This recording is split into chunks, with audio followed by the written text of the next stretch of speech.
올여름은 무단히 더웠습니다. 그래도 가을은 다가오고 있습니다. 이번 가을에는 우리 성도님들 많은 열매가 맺어지는 복된 가을이 되기를 주 예수님의 이름으로 축복합니다. 아멘. 요한복음 14장 31절 말씀 우리 같이 읽겠습니다. 오직 내가 아버지를 사랑하는 것과 아버지께서 명하신 대로 행하는 것을 세상이 알게 하려 함이로라. 일어나라 여기를 떠나자 하시니라. 아멘. 요한복음 13장 14장은 예수님의 다락방 설교입니다. 제자들을 불러서 그들의 발을 씻겨주는 세족식을 하시고 성찬식을 거행하신 이후에 제자들에게 말씀을 주셨습니다. 그런데 이 말씀은 마지막 말씀이었습니다. 유언과 같은 말씀입니다. 예수님 모든 말씀 새겨드려야 하지만 이 다락방 설교 제자들에게 마지막 주신 말씀은 더욱 경청해야 될 말씀입니다. 근데 말씀을 마치시고 일어나라 이렇게 말씀. 여기를 떠나자 했습니다. 어디로 가십니까? 겟세마네 동산에 기도하시러 가십니다. 그곳에 기도하시고 붙잡히시고 십자가를 지시는 겁니다. 그러니 요한복음 13장 14장에 있는 이 말씀은 예수님의 유언과 같은 말씀이 분명히 맞는 것입니다. 그리고 이 겟세마네 동산으로 올라가는 그 동산에 옛날부터 내려오는 포도원들이 많이 있었습니다. 그런데 이 6월절 그때는 보름달이 뜨는 이 양력이 아닙니다. 그렇기 때문에 이 6월절 때는 보름달이 환하게 떠 있는 때니까 이 포도원을 지나가시면서 예수님이 그 달 밝은 밤에 포도 냄새가 제자들의 코를 찌르는 이런 상황 속에서 예수님이 실물 교육을 하고 있습니다. 내 아버지는 농부고 나는 포도나무고 너희는 가지다. 제자들의 정체성을 분명히 이렇게 알려주시면서 요한복음 15장 말씀을 해나가고 계시는데 여기서 우리는 예수님의 마음, 예수님의 의도, 예수님의 소원을 우리가 알게 됩니다. 예수님은 다락방 설교로 말씀 끝난 게 아닙니다. 정말 제자들에게 마지막 말씀을 들려주고 싶었습니다. 목적이 뭡니까? 제자들로 하여금 열매 맺는 삶을 살도록 하기 위해서. 예수님은 제자들이 열매 맺기를 원했습니다. 성부 하나님도 하나님을 따르는 주님의 백성들이, 성도들이, 제자들이 열매를 많이 맺기를 원하셨습니다. 그래서 열매 맺는 삶을 살도록 해주기 위해서 주님이 주시는 말씀이 요한복음 15장에 있는 포도나무와 가지 비유의 말씀입니다. 저와 여러분은 이 말씀에 근거할 때 가지입니다. 예수님은 포도나무고 우리는 가지입니다. 근데 요한복음 15장 2절에 보면 가지의 종류가 쭉 나옵니다. 가지 중에 열매를 전혀 맺지 못하는 가지가 있습니다. 불임 가지입니다. 전혀 열매가 없습니다. 이런 가지가 있고 열매를 맺는 가지가 있습니다. 열매를 맺는 가지 중에는 열매를 맺는 가지, 열매를 더 맺는 가지, 열매를 아주 많이 맺는 가지, 이런 가지들로 가지가 있습니다. 이런 가지들이 있습니다. 그런데 요한복음 15장 2절 말씀에 보시면 가지는 열매를 많이 맺어야 되는 것입니다. 포도나무는 관상용이 아닙니다. 보기 좋은 나무가 아닙니다. 소나무처럼 이렇게 굽어가지고 집에 이렇게 기르는 관상용이 아니고 포도나무의 목적은 열매 맺는 것입니다. 열매를 많이 맺을수록 좋습니다. 열매를 많이 맺는 포도나무 가지가 아름다운 가지가 되는 것입니다. 그런데 우리 주님께서 또 농부이신 아버지께서 이 가지치기를 하고 가지를 깨끗하게 하신다 합니다. 목적은 그를 통하여 가지가 열매를 많이 맺을 수 있도록 하기 위해서 가지를 친다, 전지입니다. 그리고 깨끗하게 한다. 중간에 막혀 있으면 더러우면 공급이 되지 않기 때문에 열매를 맺을 수가 없습니다. 그래서 열매를 많이 맺도록 하기 위해서 가지를 열매를 맺지 못하는 가지는 잘라주고 그리고 더러운 것은 깨끗하게 씻어주어서 열매를 많이 맺는 가지로 만든다는 것입니다.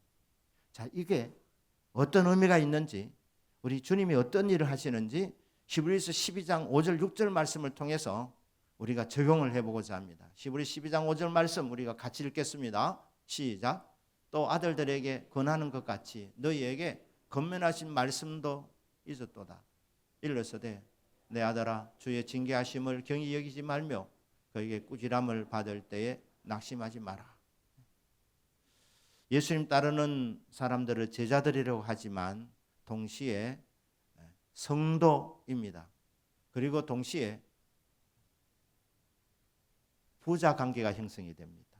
하나님 우리 아버지시고 우리는 하나님의 아들, 딸들입니다. 여러분 자녀가 말을 안 들을 때, 여러분 자녀가 잘못된 길을 걸어갈 때, 여러분 자녀가 죄악된 삶을 살고 있을 때 사랑하는 부모님이면 그걸 그냥 내버려 두지 않습니다. 간섭 안 하면 사랑인 줄 아는데 그게 아닙니다. 간섭하지 아니하면 친아들이 아니라고 그렇게 말씀합니다. 정말 자기가 낳은 자식이면 사랑하는 아들, 딸은 반드시 깨끗하게 한답니다. 왜 그렇습니까? 자녀가 지금 걸어가고 있는 길이 보이는 거예요. 그 길로 가면 그 길은 멸망의 길이니까. 그 길은 열매를 맺지 못하는 길이니까. 죄악된 길을 걸어가면 그 삶은 실패로 끝납니다. 우리 인생이 몇 번 주어지지 않습니다. 한두 번 연습할 수도 있지만 한 번밖에 주어지지 않는 인생입니다. 한 번 오면 끝입니다. 여러분 2023년도 8월 27일 오늘로 끝입니다. 다시는 이런 날이 오지 않습니다. 가버립니다. 그렇기 때문에 연습할 수 없습니다. 사랑하는 자식이 지금 죄악된 길을 걸어가서 그 끝이 좋지 않은데 분명히 보이는데 멸망의 길을 가고 있는데 안 되는 길을 가고 있는데 사랑하는 부모라면 가만두지 않는다는 겁니다. 어떻게 합니까? 먼저는 12장 5절에 나와 있습니다. 꾸중합니다. 꾸지람합니다. 꾸지람. 이 자식아 정신 차려라. 네 그대로 가면 안 된다. 내가 먼저 살아봤잖아. 그 길을 가면 안 된다. 하면서 꾸중합니다. 꾸지람합니다. 책망합니다. 교훈으로 좋은 말로 타이르다가 안 되면 책망하는 겁니다.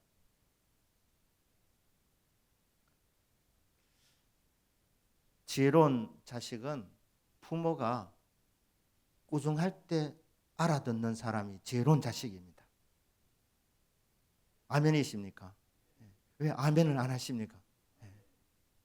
그러니까 처음에 타이를 때 말입니다. 자식이 고개 끄덕이고 아버지 내가 잘못했던 것 같습니다. 정신 차리겠습니다. 그럼 부모가 얼마나 마음이 기쁘겠습니까? 알아듣도록 계속 꾸중을 하는데 교훈을 주고 예화를 들고 책망을 하고 해도 못 알아듣습니다. 그럼 어떻게 됩니까? 그러면 이제 12장 6절로 넘어갑니다. 읽겠습니다. 시작. 주께서 그 사랑하시는 자를 징계하시고 그가 받아들이시는 아들마다 채찍질 하심이라 하였어요. 꾸중으로 안 되면 그 다음에 징계입니다. 12장 5절에 보니까 거기도 징계, 여기도 징계입니다. 징계. 밥 먹다가 타일렀는데 못 알아듣지 않습니까? 그럼 어떻게 합니까? 야, 밥 먹지 마. 오늘 저녁 먹지 마. 옆방에 가서 손 들고 있어. 밥 먹는 동안 요즘 이렇게 말하는 용감한 부모님 계신지는 모르겠습니다. 그래도 안 되면 어떻게 합니까? 한 달 용돈 안 준다. 한 달 용돈 금지. 이렇게 가면 술 마시고 나쁜 데 쓰는데 용돈 안 준다. 한 달 동안. 이렇게. 이게 징계입니다. 징계. 여기 하나 듣고 돌았으면 얼마나 좋겠습니까? 그런 말하는데 어떻게 합니까? 그 다음에는 채찍질입니다. 히브리 12장 6절. 매를 대는 겁니다. 매를 대는 거예요. 왜 매를 댑니까? 그대로 두면 안 되니까. 그대로 두면 멸망이니까. 너무너무 사랑하기 때문에. 그런데 이때 조심하셔야 됩니다. 흥분하시면 안 됩니다. 성질을 부리시면 안 됩니다. 사랑으로 하셔야 됩니다. 사랑으로. 우리 예수님은 흥분하지 아니하십니다. 선을 넘지 아니하십니다. 사랑의 매질입니다. 그래서 여러분, 하나님께서 사랑의 매를 대실 때 주님 마음도 얼마나 아프실까? 내가 얼마나 정신을 못 차리면, 얼마나 알아듣지 못하면, 내가 진작 꾸지람할 때, 주님이 좋은 말로 꾸중하실 때, 그때 알아들었어야 됐는데 안 되니까 사랑의 매를 대시는구나. 고맙습니다. 정신 차리겠습니다. 그러면 되는 겁니다. 채찍질도 점점 더 강도가 세집니다. 하지만 모든 가정에 아버지의 사랑이 있습니다. 사랑으로 하는 것입니다. 여러분이 징계가 올 때, 채찍이 올 때 여러분 아셔야 될 것은 당사자에게만 오지 최소한 그리고 한 사람에게 범죄한 그 영혼에게 채찍질하는 것. 쉽게 하면 이렇습니다. 아들이 지금 죄를 짓고 있는데 그 죄 때문에 아버지를 하나님께서 안병으로 채찍질하지 않는다 이 말입니다. 당사자에게. 그것도 감정이 없이 너무너무 사랑하는 사랑의 마음으로 채찍질한다는 거예요.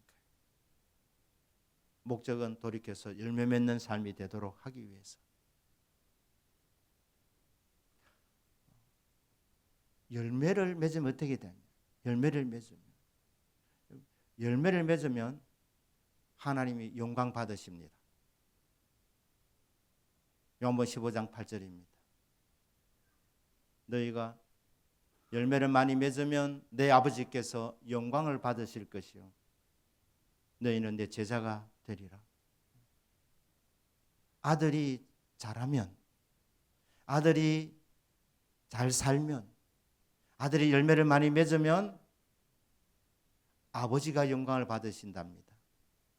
다윗이 소년이었을 때 국가의 위기가 왔습니다.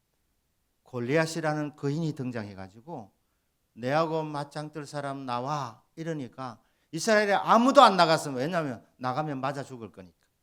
아무도 안 나갔어요. 그런데 다윗이 말입니다. 나갔습니다.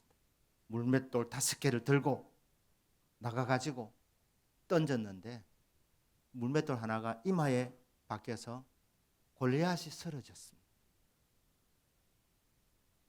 폐색이 짙던 이스라엘이 골리앗이 죽으면서 전세가 완전 역전이 되어서 놀라운 승리를 거두었습니다.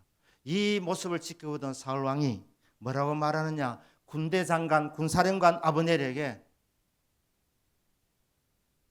다윗 제가 누구 집 아들인고 누구 자식인고 3번이나 묻습니다. 알아봐라. 누구 집 아들이냐? 누구 아들이냐? 그러니까 조사하고 말합니다.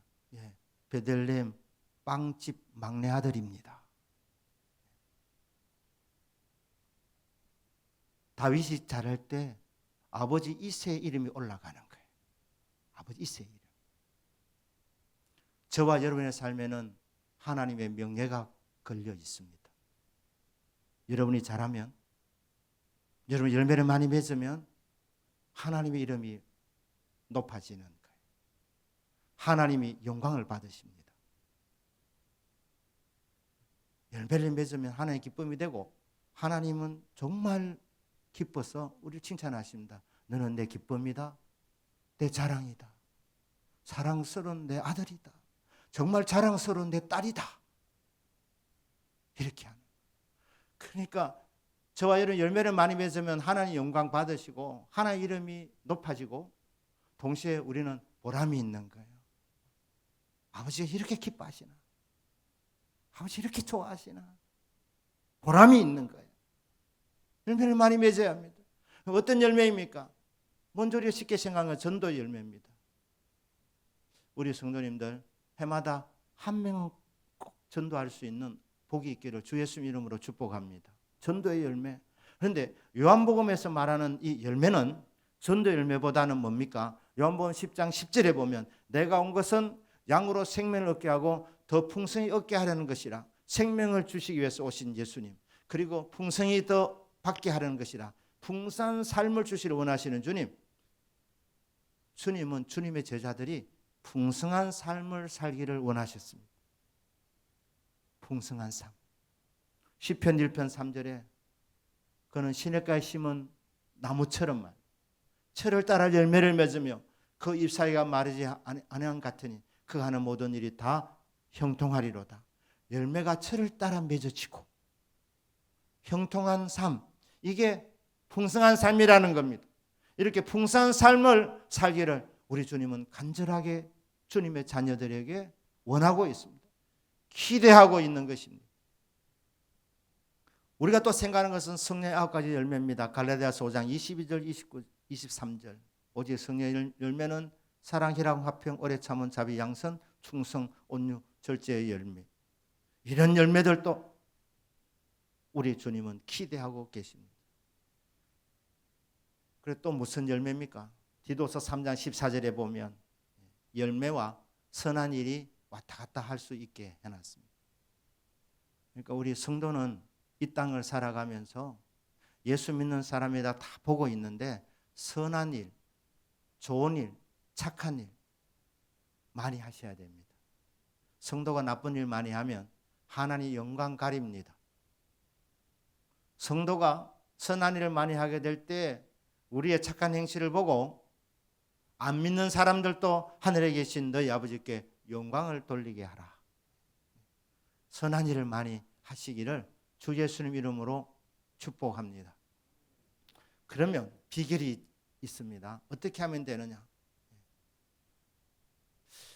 어거스틴이 영성의 세 단계를 말했습니다. 요한복음 15장을 중심으로 해서 영성의 세 단계. 첫째 단계는 정화 단계란 정화. 정화 요구가 아니고 정화. 카타라시스. 요한복음 15장 2절입니다.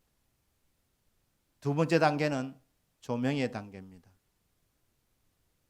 빛이 비추어지는 것. 요한복음 15장 7절입니다. 그리고 세 번째 단계는 일치의 단계입니다. 일치. 붙어 있는 것.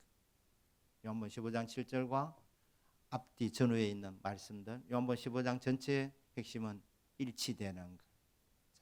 이 세 가지인데 여러분 이 영성은 한 단계 한 단계 밟아 나가는 것이 아닙니다. 열매 맺는 삶이 여러분 정화되어지고 깨끗해지면 그 다음 단계 조명의 단계로 들어갈 때는 깨끗한 것이 필요 없는 것이 아니고 아무리 빛을 받아도 여러분 더러우면 열매를 잘 맺을 수가 없습니다. 그렇기 때문에 우리 성도님들 단계가 아니라 언제나 이 세 가지가 있어야 열매가 맺어집니다. 첫째는 뭐라고 했습니까? 정화입니다. 깨끗해져야 됩니다. 왜 가지치기를 합니까? 여러분 포도나무 자라서 잎이 무성한 거 그게 좋은 것만 아닙니다. 잎이 너무 무성하면 햇빛이 들어가지 못합니다. 그래서 전지하라는 사인인 것 같습니다. 이 잎이 누런 것은 잘라줘야 되는 것. 잎사귀가 죽어 있는 것은 잘라야 되는 것. 아프지만. 왜냐하면 그래야 빛이 골고루 들어가는 거예요. 햇빛이 안 비치면 어떻게 되느냐? 생명체는 죽습니다. 자라지 못합니다. 북극 근처 한번 보시기 바랍니다. 햇빛이 1년에 한 6개월 정도는 햇빛이 없지 않습니까? 그러니 어떻습니까? 너무 추운 거예요. 너무 추우면 어떻게 됩니까? 자라지 못하는 것이죠. 자라도 어떻게 됩니까? 햇빛이 약하면 높이 못 자랍니다. 잘 안 보입니다. 땅에 겨우 이렇게 올라와 있습니다. 1년에 6개월만 빛이 없어도 그런데 우리 성도님들은 자라려면 늘 빛의 조명을 받아야 되는 겁니다. 자, 이렇게 먼저는 전지를 하고 깨끗하게 해줘야 생산성이 있는 가지가 되는데 그게 뭡니까? 정화라고 했는데 방법이 뭡니까? 우리를 정결하게 하는 것은 예수님의 보혈입니다. 여러분 날마다 기도하셔야 됩니다. 주여 이 심령을 보혈로 씻어 주옵소서. 예수님 보혈로 덮어 주옵소서. 이게 내 마음을 깨끗하게 만드는 거예요. 그러면 생산성 있는 마음이 되는 겁니다. 사업하시는 성도님들 사업장에서 먼저 기도하셔야 됩니다. 주여 이 사업장을 보혈의 피로 덮습니다. 생존 경쟁이 치열한 이 세상 속에 살아가면서 사업을 하다 보니 믿는 사람은 예수 믿는 사람답게 정정당당한 방법으로 편법 서지 않아야 되는데 예수 믿는 사람이나 예수 안 믿는 사람이나 사업하는 방법 보면 도찐 개찐입니다. 다 세상적인 방법 다 섞고 심지어는 안 믿는 사람보다 더 못될 때가 있습니다. 더 악할 때가 있습니다. 그러니 보혈의 피로 덮어야 되죠. 예수님 믿음으로 정정당당하게 살아야 되는데 믿음이 부족하여 세상 사람들이 하는 방법 그대로 다 쓰고 있으니 주여 불쌍히 여겨주시고 보혈의 피로 덮어주옵소서. 세상 사람과 똑같은 방법을 쓰니까 안 되는 거예요. 열매가 맺어지지 않는 겁니다. 그렇기 때문에 보혈의 피로 덮어야 돼요. 여러분 가정 예수님의 보혈로 날마다 덮기를 주님 이름으로 축복합니다. 주님이 이 가정 보혈의 피로 덮습니다. 우리 가족 식구 한 사람 한 사람 정결하게 하여 주옵소서. 깨끗하게 하여 주옵소서. 예배 공동체 우리 대동교회 공동체도 모일 때마다 예수님의 보혈로 덮여지는 복이 있기를 주님 이름으로 축복합니다. 땅에 있는 교회는 완전한 교회는 한 군데도 없습니다. 완전한 교회는 저 하늘나라에 있습니다. 왜 그렇습니까? 사람들이 모여 있기 때문에 죄인들이 모여 있기 때문에 100%는 없습니다. 100% 점도 없고 흠도 없는 사람들만 모이는 것이 교회다? 아닙니다. 그렇기 때문에 보혈의 피로 덮여져야 되는 것입니다. 주여 보혈의 피로 정결하게 하옵소서. 깨끗하면 열매가 맺어진다고 하니 보혈의 피로 덮어 주시옵소서. 생산성이 있는 교회가 되게 하시고 생산성이 있는 만밭이 되게 하여 주시고 생산성이 있는 가족들이 되게 하여 주옵소서. 성도들이 되게 하여 주옵소서. 첫 번째는 보혈의 피로 덮는 것, 보혈의 피로 깨끗해지는 것. 두 번째는 빛을 받아야 합니다. 아무리 깨끗해도 빛이 비추지지 않으면 생명체는 자랄 수가 없습니다. 그러면 어떻게 하면 빛을 받느냐는 거예요. 요한복음 15장 7절입니다. 너희가 내 안에 거하고 내 말이 너 안에 거하면 무엇인지 원하는 대로 구하라. 그리하면 이루리라. 빛을 받는 방법은 말씀과 기도 생활입니다. 말씀을 통해서 빛을 만나는 거예요. 주여 비추소서. 생명의 빛입니다. 이 빛이 비추지지 않으면 내가 아무리 깨끗해도 아무리 정결해도 자랄 수가 없습니다. 깨끗한 것과 동시에 주님 빛을 비추어 주옵소서. 자라게 하여 주옵소서. 열매 맺게 하여 주옵소서. 기도가 또 빛을 받는 또 다른 방법입니다. 빛이 없어도 환하게 다가오시는 주 예수 나의 당신이요. 우리는 다 빛없는 존재들, 다 죄인들입니다. 하지만 기도할 때 빛으로 다가오시는 분이 계시지 않습니까? 말씀 기도 시간에 우리가 빛을 받는 겁니다. 빛을 계속 받으면 성장합니다. 열매를 맺게 되는 겁니다. 사업을 하시는 분이나 우리 성도들 중에 또 사역을 하는 분들, 간증은 거의 다 동일합니다. 사역을 시작할 때 하나님이 많은 은혜와 복을 주십니다. 그래서 이제 사역이 확장이 되시는 거예요. 사역의 확장을 하다 보니까 빛을 만나는 시간이 줄어드는 거예요. 하루 24시간 한정되어져 있고 사역이 많아지니까 바빠지니까 그래도 밥은 먹어야 되고 잠은 자야 되니까 잠자는 시간 빼고 밥 먹는 시간 빼고 그리고 사역을 하는데 사역이 점점 더 확장되다 보니까 주님 만나는 시간이 줄어드는 겁니다. 처음에는 받은 은혜가 있기 때문에 땜빵이 됩니다. 그런데 계속 지나다 보면 받은 은혜가 다 고갈됩니다. 그럼 그 다음에 어떻게 합니까? 그냥 일만 하는 거예요. 일만. 그래서 사역은 계속 확장되어지고 열매가 맺어지고 있는 것 같은데 본인은 행복하지 않는 거예요. 영적으로 메말라 있는 거예요. 고갈되어져 있는 거예요. 어떻게 해야 됩니까? 은혜 받아야 합니다. 그래서 사역도 잘 되고 있는데 왜 내 마음이 허전하지? 왜 내 마음이 기쁘지 못하지? 행복하지 못하지? 원인이 무엇일까? 생명체는 빛을 계속 받아야 하는데 조명이 와야 되는 빛이 이게 지금 나에게 지금 임하는 시간이 별로 없으니까 그러니까 지치고 피곤해지는 겁니다. 그래서 다시 첫 시간 기도 시간으로 드리는 겁니다. 말씀 읽는 시간으로 드리는 겁니다. 그러면 말씀 읽다가 여기서 주의 음성을 듣는 겁니다.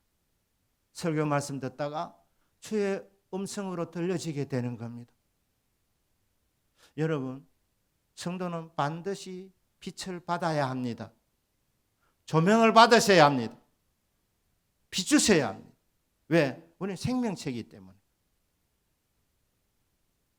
말씀의 은혜 받으셔야 된다는 말입니다. 여러분, 말씀이 은혜가 안 되면 여러분 몸부림치셔야 됩니다. 왜 안 되나 나는? 왜 나는 은혜를 못 받나? 은혜를 받아야 성장하는데 열매를 맺는데 왜 말씀이 안 들려지지? 성경 뭐라고 말씀합니까? 사모하는 영혼을 하나님 만족시켜 주신다. 지금 사모 안 하고 있는 거예요. 일에 지쳐 있는 거예요. 세상에 빠져 있는 겁니다. 그러니 주여 다시 원점으로 돌아가겠습니다. 주님과 나와의 관계가 문제입니다. 주님 말씀이 들을 때마다 은혜가 되어지도록 주여 사모하는 마음이 되게 하여 주시고 사모하는 말씀으로 말씀을 듣게 하여 주십시오. 그런 말씀이 들려집니다. 은혜 받습니다. 힘을 얻습니다. 지혜가 생깁니다. 해결책이 보입니다. 비전이 주어지게 되는 겁니다. 말씀의 은혜를 받는 기도를 통해서 때로는 처음에는 힘들어 울고 서러워서 울고 그러다가 주님이 다가오셔서 약속 주시고 위로해 주시고 다 알고 있다. 그 눈물이 기쁨의 눈물로 바뀌게 됩니다. 기쁨의 눈물은 반드시 열매가 맺어지게 되어져 있습니다. 그러니 기도 시간, 말씀 시간을 통하여서 빛을 받으라는 것. 그래야지 열매가 맺어진다는 것입니다. 그리고 세 번째 의식에 말한 것은 일치입니다. 일치. 주님 뭐라고 말씀하셨어요? 나는 포도나무고 너희는 가지다. 가지가 떨어져 나가면 끝이다. 나를 떠나서 너희가 아무것도 할 수 없다. 가지가 열매를 떠나면 안 됩니다. 되는 게 없습니다. 아무것도 할 수 없습니다. 가지는 언제나 붙어 있어야 됩니다. 그래야 원둥치에서 수액이 공급됩니다. 영양분이 공급됩니다. 물이 공급됩니다. 이게 끊어져 있으면 안 된다 이 말입니다. 붙어 있어야 되는. 여러분의 삶 속에서 정화가 일어나 깨끗해졌고 빛을 계속 받고 있고 붙어 있는데 안 되시면 저를 찾아오시길 바랍니다. 아마 이 세 가지가 다 되면 저를 찾아올 일이 없을 겁니다. 반드시 열매 맺게 되어져 있습니다. 붙어 있으라는 거예요. 왜? 우리는 가지니까.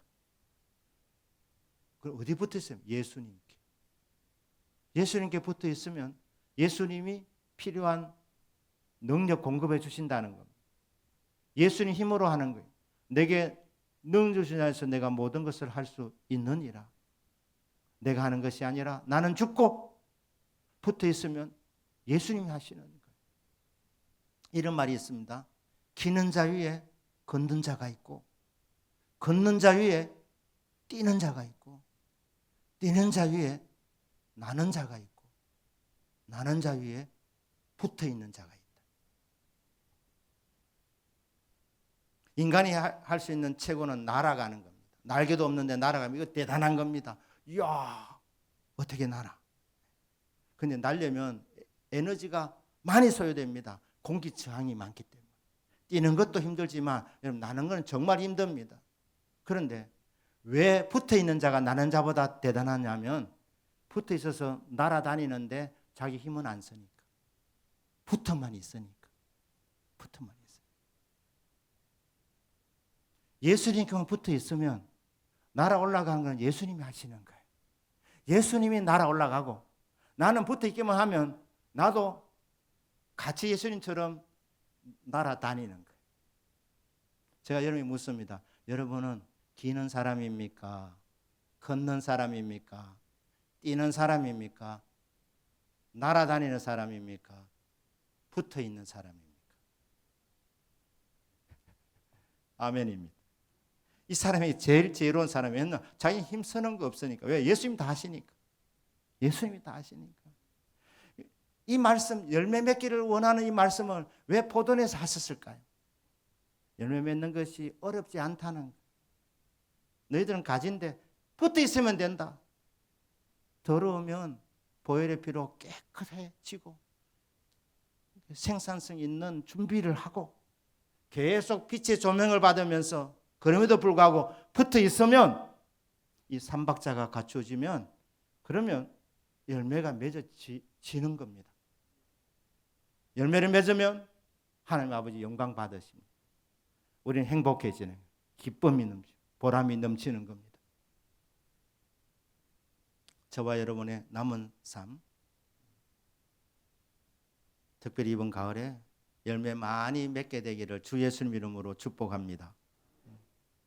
해마다 농부이신 아버지께서 점검하셔요. 왜 열매를 못 맺느냐? 성부 하나님도 열매를 요구하셔요. 그럼 예수님 말합니다.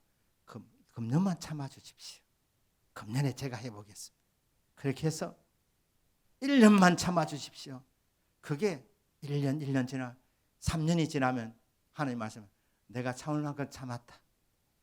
금년이 마지막이다. 그래 예수님이 그렇게 말씀하시는 겁니다. 여러분, 올 가을이 내 생에 열매 맺는 마지막 기회로 알고 붙어 있으셨어요.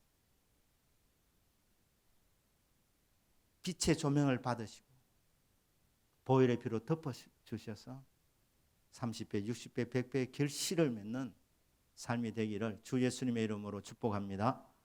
아멘. 기도하겠습니다.